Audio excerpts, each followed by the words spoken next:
तो बोले case number 2 पढ़ा था अभी तक। केस नंबर 2 था सर्कुलर मोशन, कितने के एंगल पर? 90 डिग्री। जब थीटा की वैल्यू 90 डिग्री हो जाएगी तब।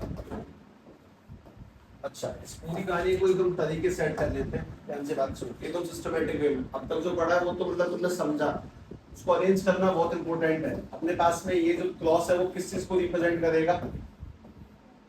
Inside magnetic field. ऐसी मैग्नेटिक फील्ड की कल्पना करनी है तुम्हें जो इस बोर्ड के अंदर जाते हुए प्रतीत होती हो, मतलब अंदर जा रही है ऐसा सोचना है। ऐसे तीर जो अंदर की ओर एंट्री करेंगे वो क्रॉस से रिप्रेजेंट किया जाएगा।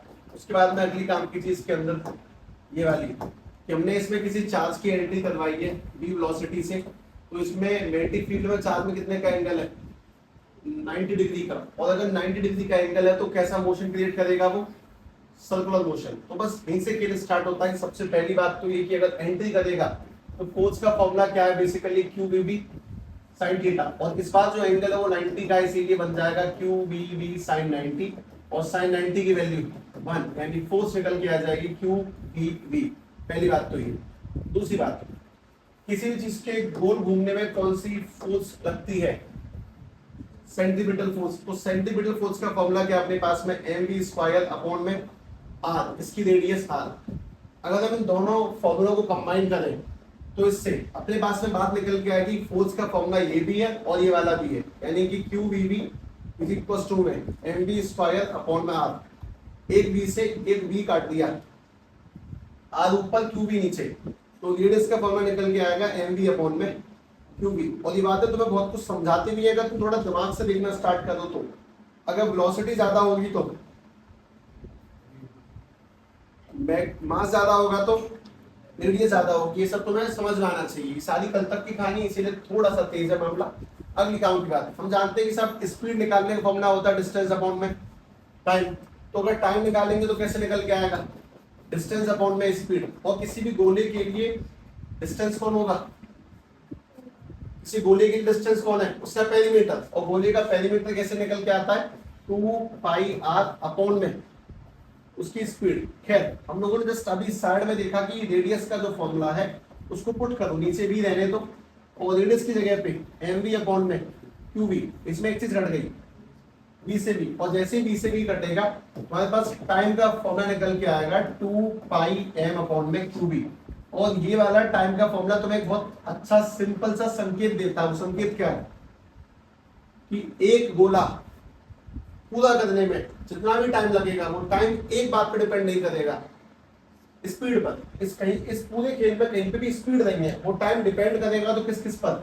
मास पर, चार्ज पर और मैग्नेटिक फील्ड पर। ये तुम्हारी कल तक की कहानी है। अब इस कहानी को थोड़ा सेट करते हैं, ध्यान से और बातें समझना। अपने पास में जो आज का पड़ाव है वो डी पॉइंट है फ्रीक्वेंसी। फ्रीक्वेंसी कैसे कहते हैं पहले ये पता होना चाहिए, मैं बता तो दूंगा एक आध मिनट में से। फ्रीक्वेंसी को किसी को वैसे आइडिया हो तो बता दो, हालांकि एक्सप्लेन तो मैं करूंगा। What is frequency? तुमने ऐसी बात तो बिल्कुल नहीं है कि ये नाम आज से पहले कभी सुना ही नहीं है, सुना सबने। मतलब क्या इस चीज का बताओ? फ्रीक्वेंसी वेव्स एंड ऑसिलेशंस में तुम शायद सुना होगा, उससे पहले कभी सुना हो। हालांकि मैं तुम्हें बता दूं ये जीवन में पहली बार कब आता, बहुत बहुत समय पहले, जब तुम क्लास 8 में हुआ करते होगे, जब एक चैप्टर आया होगा साउंड नाम का, तब कहीं टाइम पीरियड फ्रीक्वेंसी ऑसिलेशंस ऐसी जाती है, कक्षा 8वीं में आती है ये। खैर, ध्यान से बात सुनिए, क्योंकि मुझे तो पता है कि ये बातों को मैं ही बताऊंगा फुल मिला के, मैं उम्मीद लगाने का बेनिफिट नहीं होता। ध्यान से बात सुनो। हमारे पास में 1 2 3 4 5 दोबारा से 1 2 3। देखो, मैं तुमसे कहता हूं कि 1 सेकंड है, इसने 1 सेकंड में कितने चक्कर काटे हैं ऊपर और नीचे? बताओ, चक्कर में गिनती बताओ बस। 1 सेकंड में ऊपर कितने चक्कर काटे? 1 2 3 4 5। तो इसकी फ्रीक्वेंसी यानी कि न्यू निकल के आ जाए कितना? 5 हर्ट्ज। फ्रीक्वेंसी यानी कि 1 सेकंड में कितने चक्कर काटे गए? दोबारा से यहाँ पे 1 सेकंड में कितने चक्कर कटे हैं? 1 2 3। तो इसकी फ्रीक्वेंसी क्या निकल के आ जाएगी? 3 हर्ट्ज। इसकी फ्रीक्वेंसी निकल के आ जाएगी 3 हर्ट्ज। फ्रीक्वेंसी यानी कि एक सेकंड में कोई भी वेव कितने चक्कर काटती है, उसको हम लोग फ्रीक्वेंसी कहते हैं। अब तुम मुझे बहुत छोटे सवाल का ये भी जवाब दे दो कि अगर एक सेकंड में 5 चक्कर काटे गए हैं, 5, तो सवाल ये है कि एक चक्कर काटने में कितना टाइम लगा होगा, ये बताओ। बुद्धि का प्रयोग करें और दिमाग लगा के जवाब दें। अगर एक सेकंड में 5 चक्कर काटे गए हैं तो एक चक्कर लगाने में कितना सा टाइम लगा होगा? सोचो सोचो, दिमाग से सोचो, बहुत हैवी काम नहीं है। मैं तुमसे पूछता हूं कि how much time is taken to complete one oscillation, यानी एक चक्कर काटने में कितना टाइम लिया गया है, ये बता दो। देखो एक बात सोचो, बहुत सिंपली सोचो। अगर ये चीज तुम्हें पहले से आती तो कितना टाइम लगता? थोड़ी सी देर। तुम्हें नहीं आती है तो उस देर को समझ मारना सीखो। ऐसा नहीं कि टॉपिक लंबा है, हम मैंने समझा कुछ, टॉपिक छोटा ही निकल के आएगा। ये बता दो आंसर कितना है इसका? 0.2 सेकंड में एक चक्कर, अगले 0.2 सेकंड में वाला चक्कर, अगले 0.2 में वापस से चक्कर, 0.2 0.2 0.2 कितने होगा? 0.6, दोबारा से 0.2, 8 हो गए, और वापस 0.2, कितने हो गए टोटल? 1 सेकंड। कुल मिला के एक चक्कर कटने में 0.2 सेकंड का समय लगा, तो 5 चक्कर कटने में 1 सेकंड लग जाएगी कुल मिला के। इस चीज को ऐसे निकालने की नीड नहीं होती कि हम मतलब अपनी दुनिया का सारा गणित लगा बैठे। बहुत सिंपल खेल है। फ्रीक्वेंसी कितनी है? 5। तो तुम्हें क्या निकालना था? टाइम, एक चक्कर का टाइम। पलट दो उसको, 5 का रेसिप्रोकल 1/5, 5 से 1 को डिवाइड करोगे तो 0.2 सेकंड। अगर तुम्हें टाइम पीरियड निकालना है तो फ्रीक्वेंसी को पलट दो। जैसे दोबारा से, इसकी फ्रीक्वेंसी कितनी है? 3, और तुम्हें इसका टाइम पीरियड निकालना है तो 3 का 1/3 काटोगे तो 0.33, लगभग एक चक्कर में 0.33 सेकंड लगते हैं।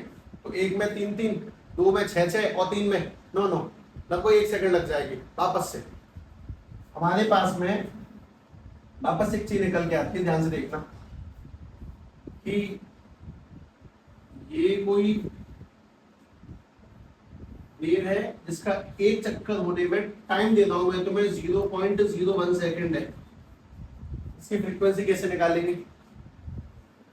अगर तुम फ्रीक्वेंसी निकालने के लिए टाइम को पलटते हो, मतलब टाइम निकालने के लिए फ्रीक्वेंसी पलटते हो, तो फ्रीक्वेंसी निकालने के लिए टाइम को पलट दो। जब तुम इसको पलटोगे, फ्रीक्वेंसी निकालनी है, इसको पलट दो, 1/0.01 पॉइंट हटेगा, ऊपर कितनी जीरो जाएंगी? 2, यानी फ्रीक्वेंसी निकल के आ जाएगी 100 हर्ट्ज। मेन काम की चीज 100 हर्ट्ज का मतलब क्या है कि ये एक सेकंड में 100 चक्कर काट देगा। मोस्ट इंपोर्टेंट बात मैं तुमसे बस ये कह रहा हूं कि फ्रीक्वेंसी और टाइम पीरियड निकालने के लिए तुम्हें एक दूसरे को बस उल्टा करना होता है। जैसे कि अगर टाइम पीरियड का फॉर्मूला है 2πm/qb, तो फ्रीक्वेंसी का फॉर्मूला क्या होगा? अगर टाइम पीरियड का फॉर्मूला है 2πm/qb, तो फ्रीक्वेंसी का फॉर्मूला क्या होगा? 2p/2πm। और टाइम पीरियड का आंसर किस में निकल के आता है? सेकंड में, जबकि फ्रीक्वेंसी का आंसर किस में निकल के आता है? हर्ट्ज में। ये भी ध्यान रखें, टाइम पीरियड फ्रीक्वेंसी का अपोजिट है। फ्रीक्वेंसी निकालने के लिए 1/t और टाइम निकालने के लिए 1/f। दोनों के आंसरों की यूनिट पे ध्यान देगा। और इसी में एक काम का वर्ड और इंसर्ट किया जाता है।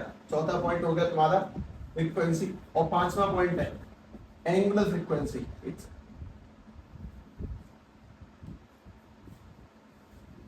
पांचवा पॉइंट एंगुलर फ्रीक्वेंसी।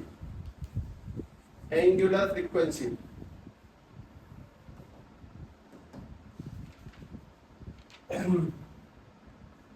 ये तो बहुत भारी सी बात हो जाती है।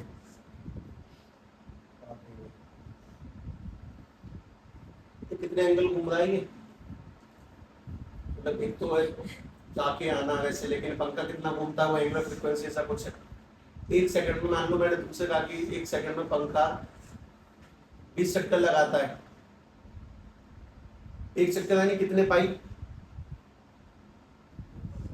20 चक्कर यानी कितने पाई, 40 पाई, तो इसकी एंगुलर फ्रीक्वेंसी होगी 40 पाई। एंगुलर फ्रीक्वेंसी यानी कितना घूमा, वो घूमने वाली चीजें। अपने पास में से दो टाइप चलती है, चलना चाल दो टाइप की होती है, लीनियर और रोटेशनल।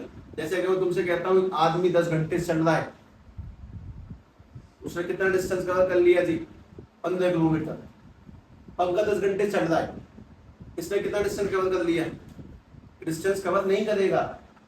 चाल दो टाइप की है, लीनियर और रोटेशनल, बढ़ना और घूमना। वैसे फ्रीक्वेंसी दो टाइप की है, कौन सी, एक तो बढ़ने वाली फ्रीक्वेंसी जो आगे बढ़ती है, और एक घूमने वाली फ्रीक्वेंसी। तो घूमने वाली फ्रीक्वेंसी को हम लोग क्या बोलते हैं, एंगुलर फ्रीक्वेंसी, और आगे बढ़ने वाली क्या कहते हैं, नॉर्मल फ्रीक्वेंसी। जैसे चाल दो टाइप की है, वैसे करके घूमना फ्रीक्वेंसी भी दो टाइप की है। ये वाला जो फॉर्मूला है वो उनके लिए लगेगा जो चीजें आगे बढ़ रही हो, और हम एंगुलर की बात किसके लिए करेंगे, वो चीजें घूम रही हो। और तुम ये बताओ कि तुम जिस टॉपिक को पढ़ रहे हो उसमें तुम्हारा चार्ज आगे बढ़ रहा है कि घूम रहा है, तो तुम्हारे लिए ज्यादा मेन कौन है, फ्रीक्वेंसी की एंगुलर फ्रीक्वेंसी, एंगुलर फ्रीक्वेंसी। बात समझे, जैसे चाल दो टाइप के, घूमना दो टाइप का, वैसे फ्रीक्वेंसी दो टाइप की, आगे बढ़ने वाले लोगों के लिए, घूमने वाले लोगों के लिए। तो बात एक साथ निकलेगा कैसे, मोटी मोटी बात तो ये बता दो। तो उसको निकालने के लिए तुम्हें कुछ ज्यादा दिमाग नहीं दौड़ाना, बहुत सिंपल है। F is equal to QB upon में 2 पाई m, तो चल ही रहा है तुम लोगों का 2 पाई m। अब मैं इसमें एंगुलर वेलोसिटी का formula omega 2 pi by T नहीं करना चाहता, सीधे देखो ये 2 पाई इधर ले आओ, तो बन जाएगा 2 pi f is equal to में QB अपॉन में m, और this is your angular frequency. ये है, ये इसका फॉर्मूला, बस 2 पाई को ध्यान रखना। This is called angular frequency, मतलब फ्रीक्वेंसी में एंगल का मल्टीप्लाई कर दिया तो बन गई एंगुलर फ्रीक्वेंसी। मोटी मोटी बात बस ये है, फ्रीक्वेंसी में एंगल का multiply, that is angular frequency. वो वहीं से बन के आता है, लेकिन मेन बात है कि बताया क्यों है, क्योंकि तुम्हारे पास में चाल दो टाइप की है ना, सीधा चलना और घूमना। तो फ्रीक्वेंसी दो टाइप की है, सीधा चलने वाली, घूमने वाली। और तुम जिस टॉपिक को पढ़ रहे हो वहां पे तुम्हारा चाल सीधा नहीं चल रहा, इसीलिए तुम्हारे लिए एंगुलर फ्रीक्वेंसी का फॉर्मूला ज्यादा मेन है। तो बहुत सिंपल है, तुम फ्रीक्वेंसी में एंगल का मल्टीप्लाई करो, convert into angular frequency, that's it फिलहाल के लिए। लेकिन तब तक के लिए, जब तक सवालों में नहीं उतरते इस जगह से, क्योंकि यहाँ जब क्वेश्चन आते हैं ना, ये कहानी तभी ब्रिलियंट जाती है। और इस पूरे चैप्टर में सवालों का पहला पॉइंट यही होगा, नोटेशन। तुम जब भी सवाल पढ़ोगे इस चैप्टर में से, तो सबसे पहले यहीं से पढ़ोगे, अच्छे सवालों का लेवल, अगली काम की चीज। मतलब अ लॉट ऑफ डायरेक्ट फॉर्मूले याद कर रहे हो तुम, बहुत विशेष पढ़ नहीं रहे हो, कुछ समझ के पढ़ रहे हो हल्का फुल्का, लेकिन फॉर्मूले सीधे सीधे। अगली चीज सुने, एफ हमारे पास फॉर्मूला कुछ तो आया था। हाँ, मैं बात करने जा रहा हूँ फॉर्मूला ऑफ रेडियस। रेडियस का फॉर्मूला आ रहा है R is equal to mv upon में Q B, formula of radius in terms of kinetic energy, kinetic energy के टर्म्स में निकालना है कि किसी पार्टिकल की एनर्जी अगर इतनी है तो उसका रेडियस, उसकी रेडियस कितनी होगी। मतलब अगर एनर्जी मिल जाए तो रेडियस निकाल सकते हैं। ऐसे ये एक्चुअली में मैं भले टॉपिक का नाम तो दे रहा हूँ, पर टॉपिक नहीं है ये, वो न्यूमेरिकल से सामने से क्रिएट होते हैं, ठीक है। और इन्हें उस पॉइंट पर पढ़ाना जब सवाल आएगा तब ज्यादा गलत है। एक दिन पहले देख के चलो, या एनर्जी दी है तो रेडियस क्या होगी, वेलोसिटी दी है तो रेडियस क्या होगी, वो सब तुम्हें निकालना आना चाहिए ना। अपने ज्ञान को बढ़ा के रखना, छोटी मोटी कमियों को मिटाओ, ये वही छोटे मोटे पॉइंट हैं जो परेशान करते हैं सवालों के दौरान, ठीक है। मैं तुम्हें रेडियस का फॉर्मूला बनवाऊंगा किसके टर्म्स में, एनर्जी के टर्म्स में। लेकिन ये एनर्जी कौन सी होने वाली वो भी ध्यान रखो, कौन सी एनर्जी है ये, काइनेटिक ही क्यों है, क्योंकि काइनेटिक का मतलब होता है मोशन। अगर चार्ज मोशन में नहीं होगा तो रेडियस बनेगी ही नहीं। एक एक शब्द का मतलब है। मैंने यहाँ पे काइनेटिक एनर्जी इसलिए लिखा है, इस बात का मतलब है कि चार्ज चल रहा है, अगर वो चलेगा तभी तो बनेगी रेडियस। अगर चार्ज चलेगा ही नहीं तो कोई रेडियस ही नहीं बन सकती। कुल मिला के बात ये। अब ध्यान से बात समझना, रेडियस का basic formula R is equal to mv upon में क्यूबी। ओके ओके ठीक। इसमें m इंटू की दुनिया जानती होगी, मास इंटू वेलोसिटी किसे कहते हैं? मोमेंटम। मास इंटू वेलोसिटी यानी मोमेंटम, p अपॉन में क्यू बी। अब जरा सभी लोग मुझे काइनेटिक एनर्जी फॉर्मूला और बता दो बस। Half mv square. मैं रेडियस के फॉर्मूले को इक्वल में लगाऊंगा एनर्जी के साथ में बस, और वहीं पे ये टॉपिक समाप्त कर लूंगा। Kinetic energy half mv square. अब ये जो काम किया जा रहा है वो तभी संभव है जब हम लोगों ने जीवन में कभी एक आध बार कर रखा हो। मतलब मैं तुमसे बोल दूं कि बना के देखा फॉर्मूला, शायद नहीं बनेगा, मतलब 99% शायद ना ही बने। इसे ध्यान से बात देख लो, कोई बुराई नहीं है देखने में, उसको याद करने में, उसको कॉपी में लिखने में, बाद में रिवाइज करने में कोई बुराई नहीं है। मैंने इसमें ऊपर नीचे m का मल्टीप्लाई किया। जब ऊपर नीचे m का मल्टीप्लाई करेंगे तो m इंटू m स्क्वायर ऊपर v स्क्वायर अपॉन में 2 इंटू m 2m। अगर गौर से देखते हैं तो बन जाएगा mv का होल स्क्वायर अपॉन में 2m। mv को हम लोग क्या कहते हैं?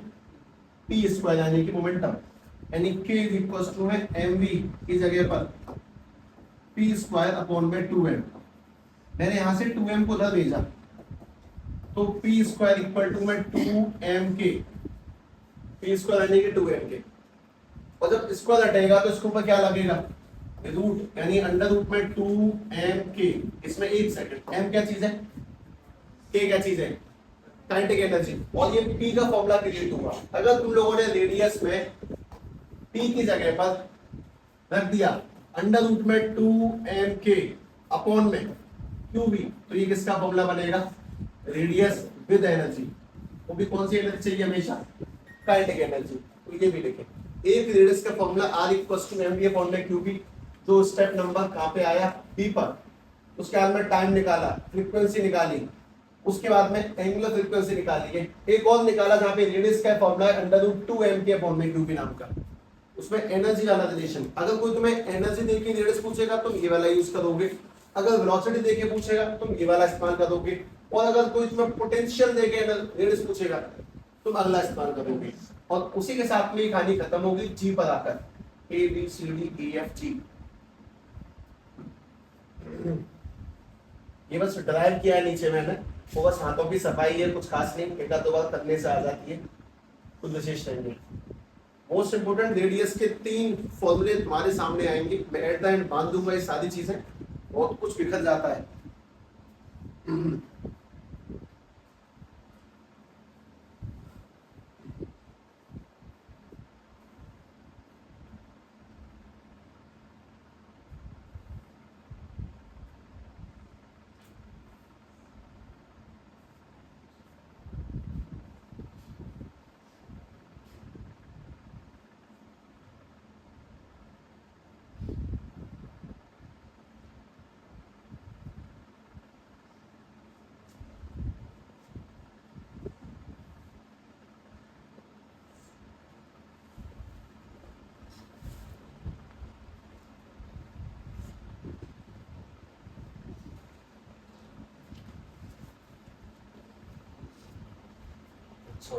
छोटा हो गया तो कौन कर दिया।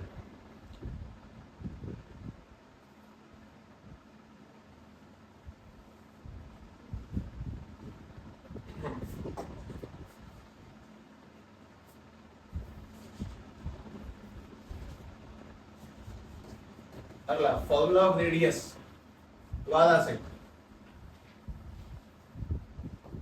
In terms of potential, in terms of potential difference. Potential को मिला के भाई वोल्ट वाला रेडियस के, अब तुम्हारे पास में 3 तरीके क्रिएट होंगे अब से, 3, वेलोसिटी के टर्म्स में, एनर्जी के टर्म्स में और पोटेंशियल के टर्म्स में। और इन तीनों में से किसी में से सवाल आ सकता है कि अपने पास में अगर मैग्नेटिक फील्ड में किसी चार्ज पार्टिकल को छोड़ा गया जिसका पोटेंशियल इतना है तो रेडियस बताओ, उसकी एनर्जी इतनी है तो रेडियस बताओ, वेलोसिटी इतनी है तो रेडियस बताओ। कोई भी 3 में से कोई सवाल होगा, ठीक है? ध्यान से बात सुनो।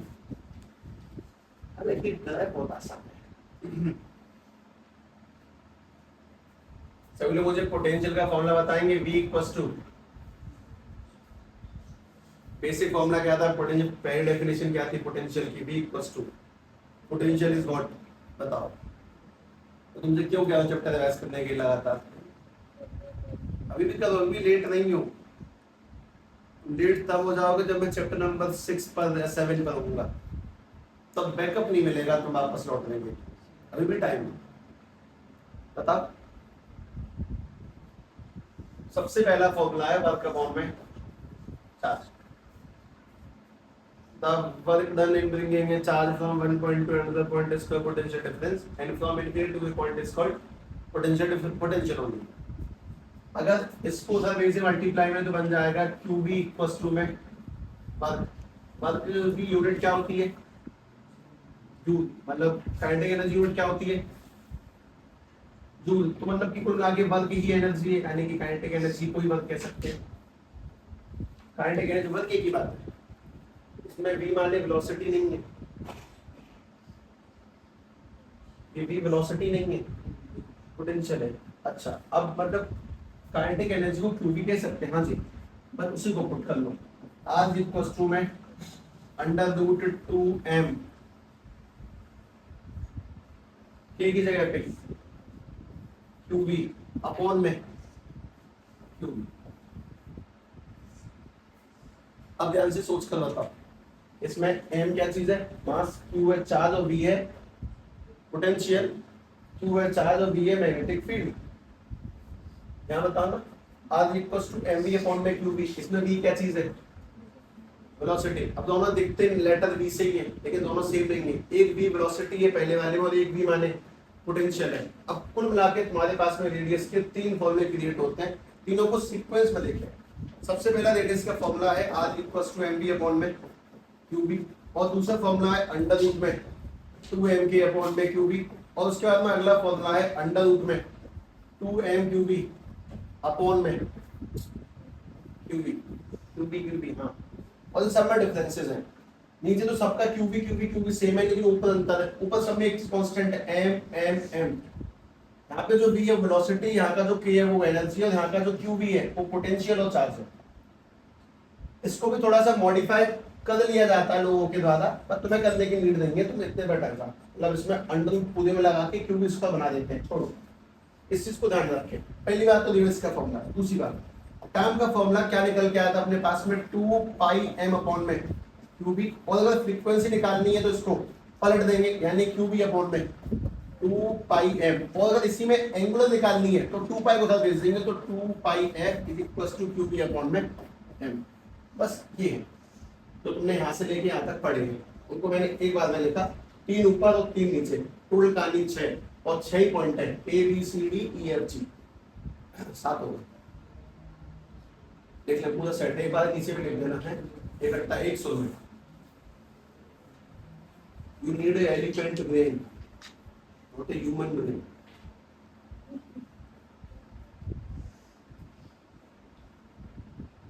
ताकत मानी जा रहा है, ये साइज बड़े होने से दिमाग बड़ा नहीं हो जाएगा।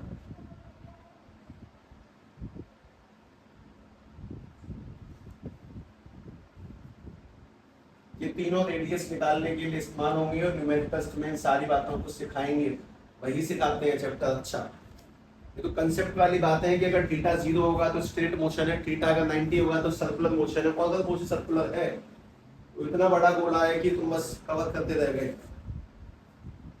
और अगर थीटा ना 0 पे है ना 90 पे, कुछ और ही है, तो एक अलग चीज है, उसको ध्यान से देखना।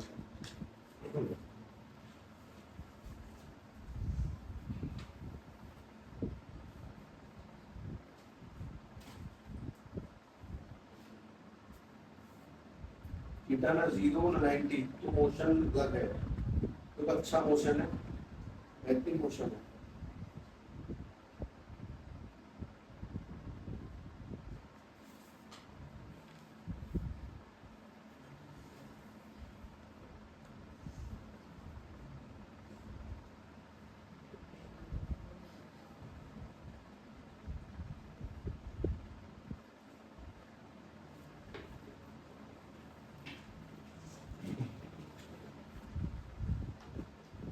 तो आगे फॉर्मूले याद है क्या?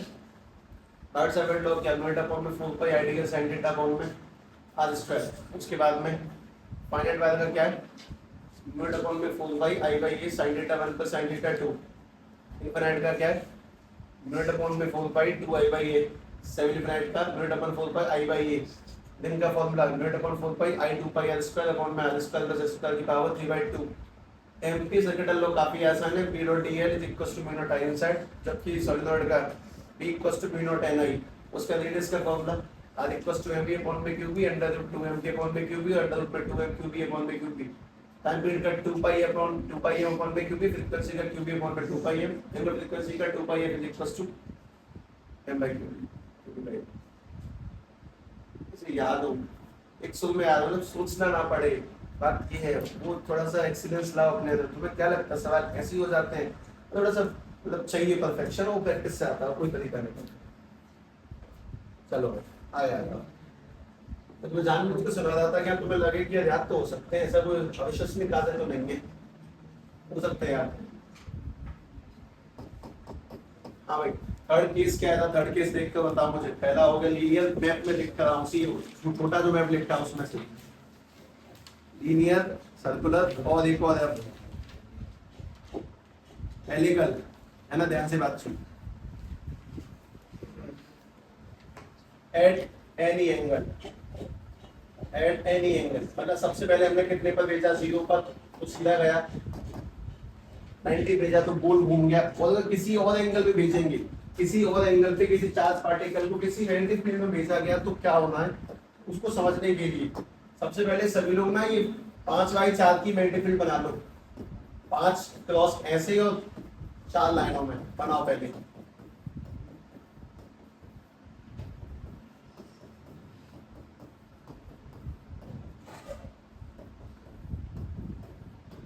मैंने 5/5 की बना दी शायद, 5/4 की है। बनाओ मैग्नेटिक फील्ड बनाओ पहले ध्यान से, उसमें टाइम लगता है, फिर तुम बनाते जाते हो, मैं आगे लिख देता हूँ उसका, जैसे पहले बनाए।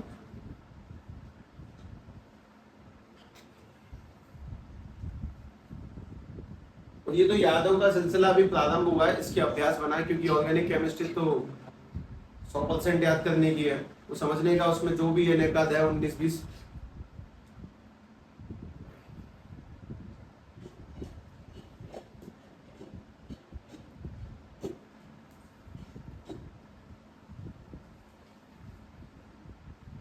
NCERT organic is too easy.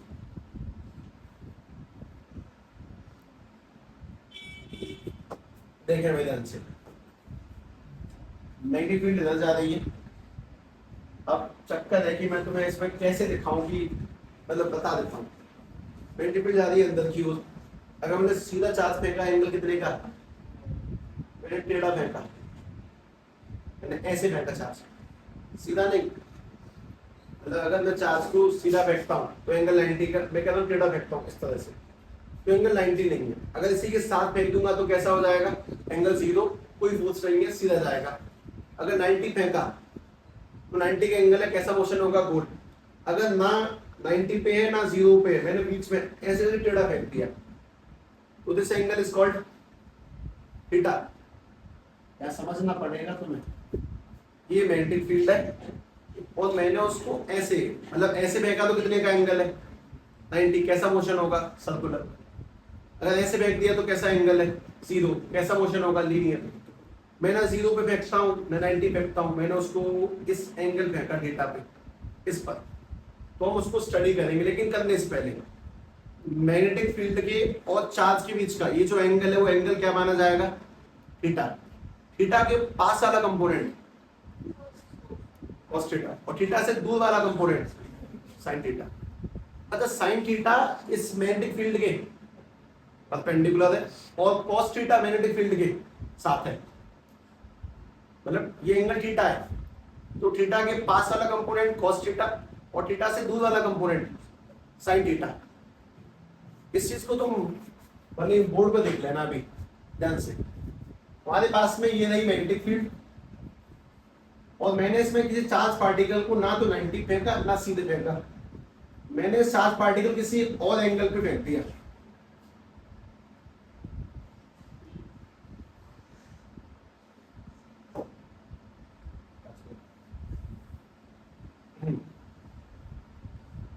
मैंने चार्ज पार्टिकल किसी और एंगल फेंका थीटा पे, तो जिस स्पीड से फेंके उसको क्या बोलते हैं, वेलोसिटी।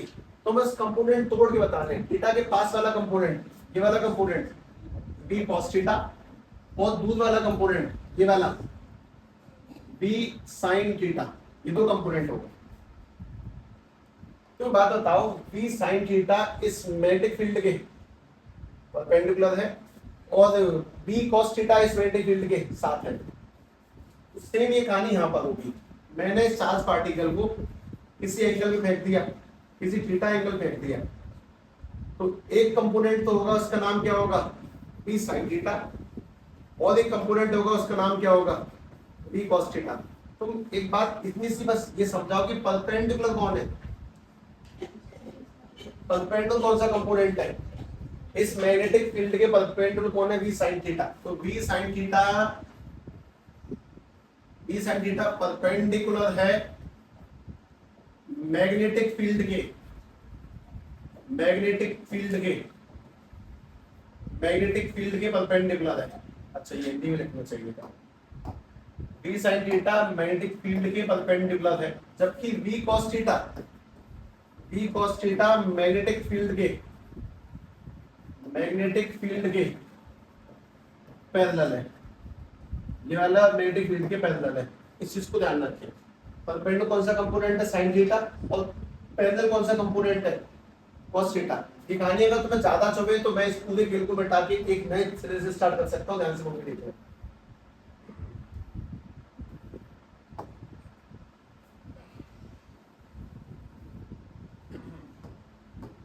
मैं तुम्हें क्रॉस नंबर लाइन है, ये मैग्नेटिक फील्ड है, E फॉर मैग्नेटिक फील्ड। अगर मैं किसी चार्ज पार्टिकल को इसी के साथ फेंक देता हूं तो क्या होगा, वो सीधा जाएगा। अगर मैं किसी चार्ज पार्टिकल को ऐसे फेंक देता हूं तो वो गोल घूम जाएगा। तो मैंने ना तो ऐसे फेंका ना सीधा फेंका, मैंने किसी चार्ज पार्टिकल को इस एंगल पे डाल दिया, कितने एंगल पे, थीटा एंगल पे। तो तुम कंपोनेंट तोड़ के बताओ, थीटा के पास वाला कंपोनेंट v cos थीटा और थीटा की ये वाला कंपोनेंट v sin थीटा। तो इसमें परपेंडिकुलर कंपोनेंट कौन सा है, sin, और साथ वाला कंपोनेंट कौन सा है। तो तुम्हारे पास में ये जो v sin है ये परपेंडिकुलर है मैग्नेटिक फील्ड के, परपेंडिकुलर है मैग्नेटिक फील्ड के, जबकि ये जो v cos थीटा है ये पैरेलल है मैग्नेटिक फील्ड के, और इस कारण से क्या होगा वो ध्यान से बात सुनो, मैग्नेटिक फील्ड में अगर 90 पे फेंकते हैं तो घूमता है, और अगर 0 फेंकते हैं तो सीधे जाता है। यहाँ पे एक आदमी 90 पर है और एक आदमी 0 पर है, तो क्या होगा, वो घूमेगा भी और आगे भी बढ़ेगा। यहाँ पे एक आदमी 90 के एंगल पर है और एक आदमी 0 के एंगल पे है, तो अब जो हम चार्ज पार्टिकल इसमें फेंकेंगे वो घूमने वाला भी और आगे बढ़ेगा। जैसे कि पहले वाले केस में बस वो आगे बढ़ रहा था जब 0 का एंगल था, जब 90 का एंगल था तब उससे घूम रहा था, और जब कोई सा भी एंगल हो गया जनरल एंगल तो वो घूमेगा भी और आगे भी बढ़ेगा। चार्ज पार्टिकल ऐसे घूमते घूमते आगे बढ़ेगा, और इस टाइप का जो मोशन है, this motion is called helical motion, this motion is called helical motion. और हमारे सोलर सिस्टम का यही मोशन पाया भी जाता है, तो this is called helical motion. इसमें काम की चीज है, सबसे पहली काम की चीज तो ये कि तुम मुझे पॉइंटों में लिखवाना स्टार्ट करोगे। मैं पहले तो ये लिख दिया, दूसरी काम करके ये बताओ इसमें कौन सा कंपोनेंट है जिसको घुमाएगा, साइन की कॉस, साइन थीटा। परपेंडिकुलर कौन है, साइन थीटा घुमाएगा, और पैरेलल कौन सा है, कॉस थीटा आगे बढ़ाएगा। तो इसका ये जो v sin थीटा है, v sin थीटा इसको घुमाएगा, v sin थीटा इसको घुमाएगा, और इसका जो v cos थीटा है वो v cos थीटा इसको आगे बढ़ाएगा।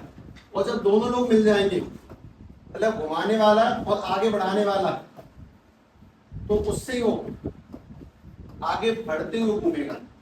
और जब आगे बढ़ते बढ़ते चीजें घूमती हैं, that type of motion is helical motion, इसमें वो दोनों केस मिक्स हो गए। इस चीज को ध्यान रखें, जब हम किसी भी एंगल पे, अगर 0 पे है तो सीधा, 90 पे तो गोल, और किसी जनरल एंगल पे है तो सीधा और गोल मिल जाएगा, यानी कि घूमते घूमते आगे बढ़ेगा। इस चीज को ध्यान रखें। खैर इसके बहुत सारे केसेस अब स्टार्ट होंगे पॉइंट नंबर ABCD से, लेकिन पहले इस चीज को लिख लो सिस्टमेटिक, थोड़ा सिस्टमेटिक लिख लो। दोनों बातें मिला दी है, अगर बुद्धि थोड़ी सी कल्पना सही कर ले, दोनों बातें मिला दी गई हैं, कुछ खास नहीं है। बस ये ध्यान रखो कि 90 के एंगल पे कौन है, जो 90 के एंगल पे है वो b sin थीटा है, उसका काम है घुमाना, और 0 के एंगल पे कौन है, b cos थीटा, उसका काम है आगे बढ़ाना, वो उसको आगे क्यों बढ़ाएगा। ठीक है, इस चीज को शुद्ध हिंदी में देख लें ध्यान से।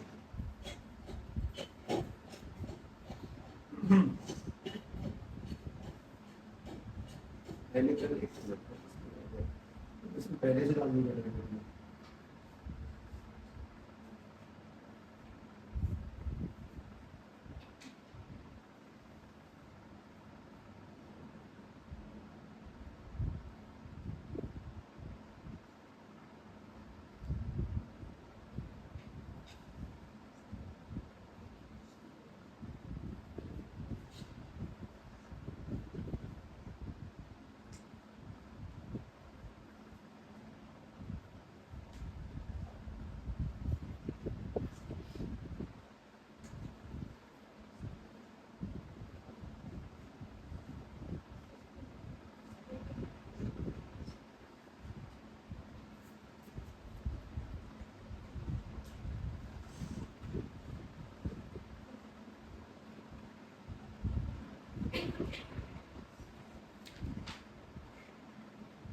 टाइम पे मिल जाए वो चीज कैसे।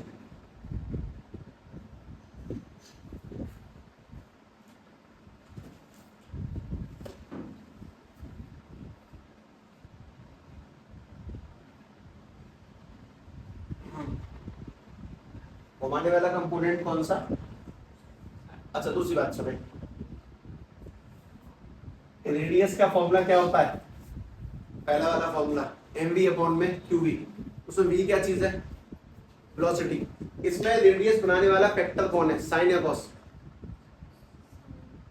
कौन घुमाता है, तो रेडियस भी कौन बनाता है, साइन थीटा। इसलिए रेडियस का जो फॉर्मूला बनेगा वो बनेगा mv sin थीटा अपॉन में qv। बात खत्म। साइन थीटा से रेडियस बनी क्योंकि उसने घुमाया। दूसरी बात, मतलब तुम लोग पुराने वाले में से देख के बताओ, टाइम पीरियड का फॉर्मूला क्या है, 2 पाई m अपॉन में qb, वो वेलोसिटी पे डिपेंड ही नहीं करता, इसलिए टाइम पीरियड के फॉर्मूले में कोई दिक्कत नहीं है, that is 2 pi m upon में qb, 2 पाई m अपॉन में qb। अच्छा अगली चीज वो भी ध्यान से देख लें, इसमें एक नई चीज इंट्रोड्यूस होती है, उस चीज का नाम है पिच। पिच कुछ खास नहीं, एक टाइप की डिस्टेंस ही है, लेकिन कौन सी डिस्टेंस है वो ध्यान से समझना। Pitch is nothing but A special type of distance between two circular loops. मतलब कि जब हमारा पार्टिकल पहला गोला पूरा करेगा, उसके बाद में दूसरा गोला पूरा करेगा, तो इन दोनों गोलों के बीच में जो डिस्टेंस उसने ट्रेवल करी, दोनों गोलों के बीच में जो डिस्टेंस उसने ट्रेवल करी, दोनों गोलों की जो डिस्टेंस है, उस डिस्टेंस को हम लोग क्या बोलते हैं, पिच। ये जो डिस्टेंस है दो गोलों के बीच में लगातार डिस्टेंस ट्रेवल करता है, उसको पिच कहते हैं। ये डिस्टेंस किसकी वजह से ट्रेवल हो रही है, साइन से कि कॉस से, कॉस से।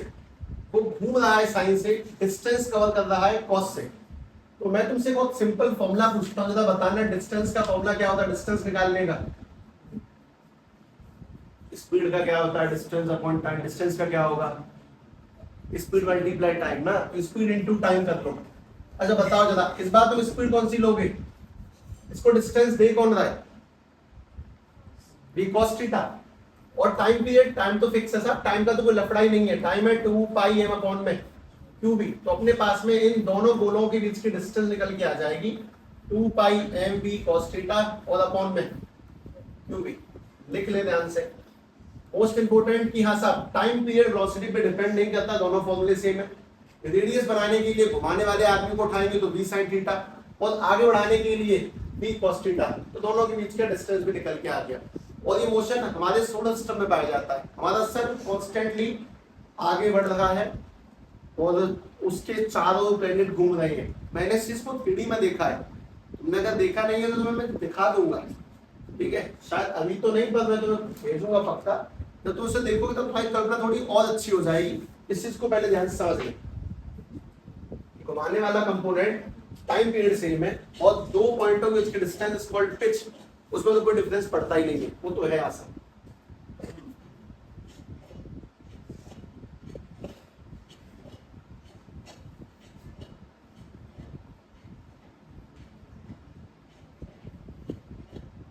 और तुम्हारा चौथा पॉइंट खत्म हुआ। चैप्टर का चौथा पॉइंट यही है, पूरा पूरा मैप एक बहुत लंबा डिस्कशन है, अपने आप में बहुत अच्छी सामग्री को लेकर आता है। चैप्टर के मैप का 5वां हिस्सा देख लें ध्यान से।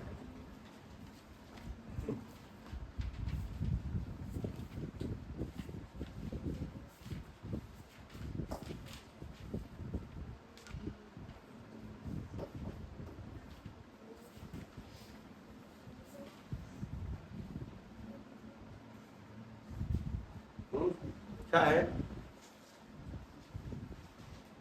उसमें? टी साइलेंट है नहीं, 5 में मिल खुदे को ढूंढो, बहुत बड़ा लिखा है ना, हो गया होगा, ढूंढो। फोर्स ऑन मूविंग चार्ज के बाद में 5वां पॉइंट क्या है?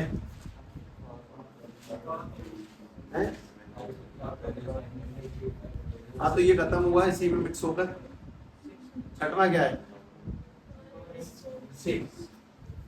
6वां पॉइंट है लॉरेंज फोर्स। लॉरेंज फोर्स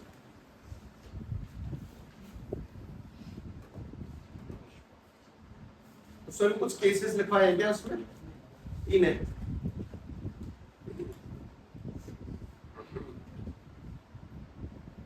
कह रहा हूँ ना, यूनिट एलिफेंट ब्रेन साइज में चाहिए, मतलब तो हो जाएगा, थोड़ा पढ़ो, कोई बहुत बड़ा काम नहीं है ऐसे। प्रैक्टिस अभ्यास चाहिए, 10वीं ज्यादा चाहिए, बस बात करना, 10वीं से 4 गुना ज्यादा चाहिए। पहले जैसे 2 घंटे पढ़ते थे टेस्ट में, 8 घंटे पढ़ लो। पहले 10 मिनट पढ़ते तो अब 40 मिनट पढ़ लो,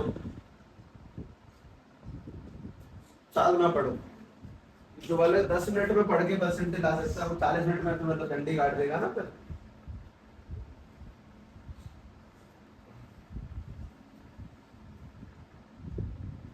हाँ ध्यान से बात सुने।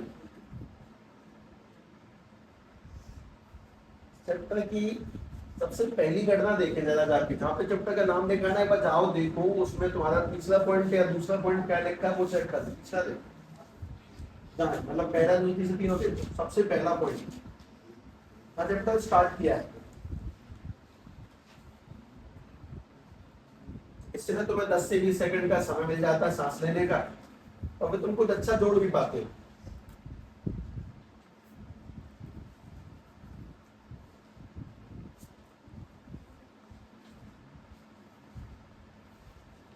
चैप्टर स्टार्ट हुआ वहां, उसमें कुछ ऐसा लिखा हुआ कि किसी चार्ज पार्टिकल पे इलेक्ट्रिक फील्ड में तो फोर्स हमेशा लगती है, लेकिन मैग्नेटिक फील्ड में फोर्स कब लगती है? जब वो मोशन में होगा। यही लिखा है चैप्टर की स्टार्टिंग में। और लॉरेंस में तुम्हें यही करना है। लॉरेंस फोर्स में तुम दो चीजों को मिक्स करने वाले हो, तुम कंबाइन करोगे, कंबाइंड स्टडी ऑफ, हम करेंगे ऐसा है ना, combined study of electric force and magnetic force on A particle, on a moving particle obviously, क्योंकि मैग्नेटिक काम नहीं करेगी वरना, on a moving particle in electric field and magnetic field, in electric field and magnetic field. और ये जो मैंने पूरी कहानी तुम्हारे सामने इतनी 3 लाइनों में लिखी, इसको लिखने के लिए बस एक छोटा सा डायग्राम भी काफी था, तो डायग्राम मैं बना दूंगा, लेकिन मोस्ट इंपोर्टेंट हम इलेक्ट्रिक फोर्स यानी चैप्टर 1 वाली फोर्स और अब की फोर्स, इन दोनों को मिलाने वाले हैं, और उससे लॉरेंस फोर्स नाम का एक कंसेप्ट क्रिएट होगा, ध्यान से देखेंगे। सबसे पहले तो मैं लिख देता हूं फॉर्मूला। तो लॉरेंस फोर्स है that is the combination of force electric plus force magnetic, वो भी एट ए स्पेशल एंगल थीटा पर 90 पर। अच्छा ध्यान से बात समझ लें, इलेक्ट्रिक फोर्स का फॉर्मूला क्या है जरा बताओगे? किसी चार्ज पार्टिकल पे इलेक्ट्रिक फील्ड के द्वारा कितनी फोर्स लगती है, और ये हम अक्सर भूल जाते हैं लिखने के बाद। हाँ यही था, ये भावना है ना, उसका संचार होता रहेगा लगातार। तो इलेक्ट्रिक फोर्स का फॉर्मूला होता है क्यू ई, और मैग्नेटिक फोर्स का फॉर्मूला होता है अभी लिखा क्यू बीवी साइन थीटा। लेकिन लॉरेंस फोर्स में स्पेशल बात ये है कि एक पर्टिकुलर केस में पढ़ी जाएगी जब तुम्हारे पास में दोनों फोर्स के बीच का एंगल, मतलब इनके बीच का एंगल कितना होगा, साइन 90 यानी कि 1। हम इसको थीटा 90 पर पढ़ेंगे, थीटा 90। तो अपने पास में लॉरेंस फोर्स बनेगी वो क्यू ई प्लस में क्यू बी बी बनेगी। ये लॉरेंस फोर्स का एक सिंपल सीधा सा फॉर्मूला है। इसमें Q E representing electric field और Q B representing magnetic field. अगर तुम थोड़े से बुद्धिजीवी वाले दिमागों से सोचोगे तो क्यू मल्टीप्लाई इलेक्ट्रिक फील्ड करने से फोर्स आती है, और क्यू मल्टीप्लाई मैग्नेटिक फील्ड करने से फोर्स आती है। लेकिन इसमें मुझे मजबूरन एक चीज लगानी पड़ेगी, क्या? वेलोसिटी, क्योंकि अगर चार्ज चलेगा ही नहीं तो उसमें कोई फोर्स लगेगी ही नहीं। लेकिन अगर थोड़े दिमाग से सोचो तो दोनों फॉर्मूले सेम है, चार्ज मल्टीप्लाई इलेक्ट्रिक फील्ड और charge multiply magnetic field force लेके जाता है। लेकिन मैग्नेटिक फील्ड में फोर्स के लिए तुम्हें एक चीज ऐड करनी पड़ेगी, वो क्या चीज? वेलोसिटी। जानबूझ के ऐड करेंगे, लेकिन थोड़ा दिमाग से सेम है, Q E Q B same है, बस ये ऐड करना पड़ेगा। अब इन थीटा 90 का क्या कंसेप्ट है वो भी ध्यान सुनो। उसको समझने से पहले तुम्हें हैशटैग 01 हैशटैग 02 पढ़ना होगा, मतलब 2 जीरो सीखने। पहला जीरो, अगर तुम्हारे पास में ये कोई इलेक्ट्रिक फील्ड है तो इलेक्ट्रिक फील्ड कहां से कहां जाती है? कहां से कहां? पॉजिटिव से नेगेटिव। अगर हमने इसमें किसी चार्ज पार्टिकल को छोड़ दिया, पॉजिटिव चार्ज पार्टिकल को, तो वो कहां जाएगा? पॉजिटिव पार्टिकल पॉजिटिव के पास जाएगा नहीं, वो नेगेटिव के पास जाएगा। तो हम जब उसको छोड़ देंगे, मतलब थोड़ा धक्का मार के छोड़ देंगे, तो वो और तेजी से आगे की ओर जाएगा। कुल मिला के इलेक्ट्रिक फील्ड में चार्ज पार्टिकल का मोशन कैसा होता है? सीधा। जिस तरफ इलेक्ट्रिक फील्ड है, हमारा छोड़ा गया चार्ज पार्टिकल भी उसी तरफ बढ़ने लग जाएगा। एक बात तो ये। अब दूसरी बात, हमारे पास में ये रही मैग्नेटिक फील्ड, और ये परपेंडिकुलर रही वेलोसिटी बाहर की ओर है, इस तरह से। अब बताओ फोर्स कहां लगेगी अगर हम इसमें किसी चार्ज पार्टिकल को छोड़ते हैं? तो सोचना, फ्लेमिंग्स ऐसा राइट हैंड रूल का इस्तेमाल करना। ठीक है, ये थंब किसके डायरेक्शन होना चाहिए? करंट की डायरेक्शन में। ये उंगलियां कहां होनी चाहिए? और हाथ हमेशा ऑटोमेटिकली फोर्स दिखा देगा। तो thumb in the direction of current, आगे की ओर। हम आगे की ओर है, तो गड़बड़ बैठेगा फिर। अच्छा नहीं, सही बैठेगा। हम आगे की ओर है, उंगलियां मैग्नेटिक फील्ड की डायरेक्शन में है, तो फोर्स ना लगेगी ऊपर की ओर। यानी अगर इस बार तुम चार्ज पार्टिकल को आगे की ओर छोड़ दोगे तो ऑटोमेटिकली वो भी कहां जाएगा? ऊपर की ओर। तो फोर्स लगेगी ऊपर की ओर। इसमें भी कितनी लगेगी वो बी और बी से पता लग जाएगा, मैं इसको हटा भी दूंगा। दोबारा देखिए,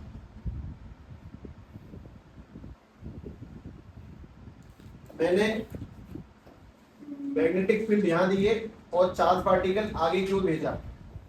अब फोर्स कहां लगेगी? चार्ज पार्टिकल आगे की ओर है, मैग्नेटिक फील्ड इस तरफ है, फोर्स कहां लगेगी? नीचे। अब जो फोर्स है चार्ज पार्टिकल पे वो नीचे क्यों लगेगी? यानी अब वो कहां आने की कोशिश करेगा? अब वो नीचे आने की कोशिश करेगा। चार्ज पार्टिकल अब हम छोड़ेंगे तो सीधा, वो सीधा नहीं आएगा, वो नीचे मुड़ जाएगा। अब मैं तुम्हें बात बताता हूं, अगर हम लोगों ने असली खेल कल्पना करने की कोशिश करनी चाहिए तो क्या है वो भी समझो। ये इलेक्ट्रिक फील्ड ऊपर की ओर, मैग्नेटिक फील्ड इस तरफ, और चार्ज पार्टिकल बाहर की ओर गया, ठीक है, सामने की ओर है परपेंडिकुलर, तो मैंने उसको ऐसे बना दिया, चार्ज पार्टिकल बाहर की ओर है। तो हम जैसे कि चार्ज पार्टिकल को यहाँ पे छोड़ेंगे तो एक समस्या आने वाली है, समस्या सुनो। मैग्नेटिक फील्ड और चार्ज पार्टिकल इस चार्ज को कहां भेजने की कोशिश करेंगे, नीचे की ओर, और इलेक्ट्रिक फील्ड से कहां खींचने की कोशिश करेगी, ऊपर की ओर। अब ये चार्ज पार्टिकल या तो नीचे जाएगा या फिर ऊपर जाएगा। बात समझे, इलेक्ट्रिक फील्ड चार्ज पार्टिकल को अपने साथ चलाना चाहती है, मैग्नेटिक फील्ड अगर इधर है और वेलोसिटी आगे की ओर है तो वो उसको नीचे भेजना चाहती है। और इन दोनों को मिला दें तो इलेक्ट्रिक फील्ड चाहती है कि चार्ज पार्टिकल ऊपर जाए और मैग्नेटिक फील्ड चाहती है कि चार्ज पार्टिकल नीचे जाए। अब ये बेचारा करेगा क्या, चार्ज पार्टिकल ऊपर जाएगा कि नीचे जाएगा, ये बात डिपेंड करेगी तीन कंडीशनों पे। तीनों कंडीशन ध्यान से बात समझे, मतलब कि ये चार्ज पार्टिकल कहां जाएगा वो तीन बातों पे डिपेंड करेगा। पहली बात, अगर इलेक्ट्रिक फील्ड ताकतवर है किससे, मैग्नेटिक फील्ड से, तो कहां जाएगा, ऊपर की ओर। दूसरी बात, अगर मैग्नेटिक फील्ड ताकतवर है किससे, इलेक्ट्रिक फील्ड से, तो कहां जाएगा, नीचे की ओर। और अगर इलेक्ट्रिक फील्ड बराबर है किसके, मैग्नेटिक फील्ड के, अब कहां जाएगा, अगर इलेक्ट्रिक फील्ड बराबर है मैग्नेटिक फील्ड के तो अब ये कहां जाएगा। मतलब तीन केस कौन से बने, पहले बात समझो, चार्ज पार्टिकल को इलेक्ट्रिक फील्ड तो सीधे ऊपर खींचना चाहती है और मैग्नेटिक फील्ड वेलोसिटी के साथ मिलके इसको नीचे भेजना चाहती है। अब इसमें तीन केस है, इलेक्ट्रिक फील्ड ताकतवर है तो ऊपर जाएगा, अगर मैग्नेटिक फील्ड ताकतवर है तो नीचे जाएगा, और अगर दोनों बराबर है तो अब ये कहां जाएगा, ऊपर नीचे, बीच में स्टेबल खड़ा रहेगा कि मूवमेंट करेगा। हमें तीनों बात पढ़नी है, जिसमें कि ये पहली और दूसरी बात है कुछ 5-10 मिनट का टॉपिक है, और तीसरी बात भी कुछ 10 से 15 मिनट का टॉपिक है अपने आप में। ठीक है, यहां से तुम एक नई चीज निकालोगे और उसका नाम है वेलोसिटी सिलेक्टर। और उसको कराने से पहले मैं तुम्हें बात बता दूं, तुमने शायद कभी ये पढ़ा सुना होगा ही ऑब्वियसली कि रदरफोर्ड भाई साहब ने अल्फा पार्टिकल को इतनी स्पीड से फेंक के मारा। अल्फा पार्टिकल को कंचे थोड़ी ना हाथ में लेके फेंक के मार दिए, हम इलेक्ट्रॉन्स को चलाते कैसे हैं, हम उसको अपनी स्पीड कैसे देंगे कि और इतनी स्पीड से मूव कर, वो हमें यहाँ पढ़ना कि हम छोटे छोटे चार्ज पार्टिकल वगैरह को मूव कैसे करा सकते हैं, उसको चला कैसे सकते हैं, उसकी स्पीड को कम या ज्यादा कैसे कर सकते हैं, वो इस जगह पे सीखेंगे। पहले ये समझ लो कि तुम किस लहजे में इस टॉपिक को पढ़ोगे। ध्यान रखना, हमने इलेक्ट्रिक फील्ड और मैग्नेटिक फील्ड दोनों को कंबाइन किया और उसी को हम लॉरेंस फोर्स कहते हैं, और वो तीन केस कहां से बनाती है उस बात को समझो।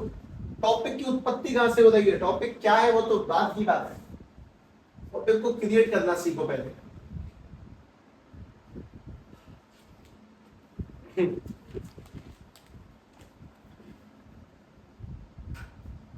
And that's why revision is too important. That's why.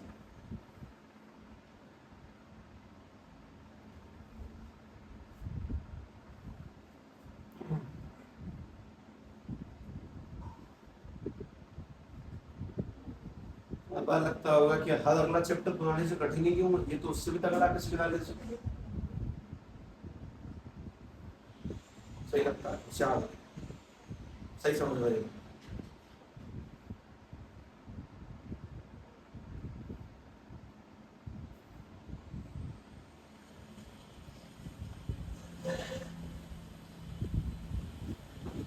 चल रही है, हमारे यहाँ चल रही है।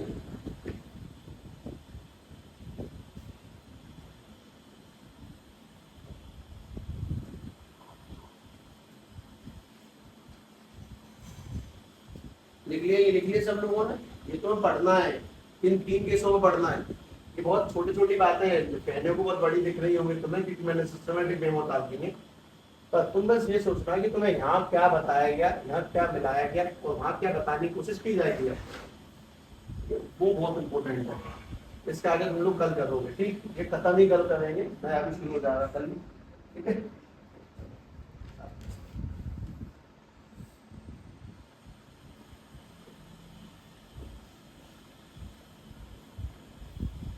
लिख लिया सबने।